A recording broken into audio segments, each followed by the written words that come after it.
அஸ்ஸலாமு அலைக்கும் வரஹ்மத்துல்லாஹி வபரகாத்துஹு. உலக வாழ்க்கையில் நமக்கு வருகிற கஷ்டங்கள் மிகவும் பெரியதாகவும், முடிவே இல்லாதது போலவும் இருக்கும். சில நேரங்களில் நமக்கு மட்டும் தான் இந்த கஷ்டமா என்று கூட தோண ஆரம்பிக்கும். அன்பான உறவுகளே, அந்த நேரங்களில் மட்டும் நீங்கள் யூசுப் அலைஹிஸ்ஸலாம் அவர்களின் வாழ்க்கையை நினைத்து பார்க்க வேண்டும். சிறு வயதிலேயே அவர்களுடைய சொந்த சகோதரர்கள் பொறாமையால் கிணற்றில் தூக்கி போட்டார்கள். பின்னர் அவர் ஒரு நபி என்பதை அறியாமல் ஒரு அடிமை போல் சந்தையில் விற்கப்பட்டார்.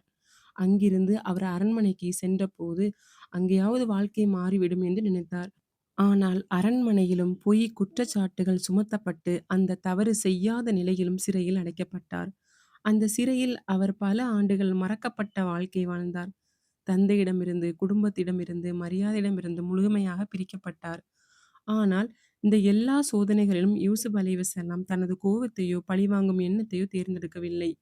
பொறுமையும், அல்லாஹ்வின் மீது முழு நம்பிக்கையுடன் மட்டுமே காத்திருந்தார். அதன் முடிவில் அல்லாஹ் அவர்களை சிறையிலிருந்து அரண்மனைக்கு உயர்த்தி, இழந்த மரியாதையை விட பல மடங்கு உயர்வை அல்லாஹ் வழங்கினான். ஆகையால் இன்று உங்கள் பிரச்சனைகள் எந்த நிரந்தரமும் கிடையாது.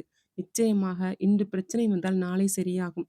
யூசுப் நபி போல நாம் பொறுமையுடன் அல்லாஹ்வை நம்பினால் நிச்சயமாக அல்லாஹ் முடிவை நிச்சயமாக மாற்றுவான்.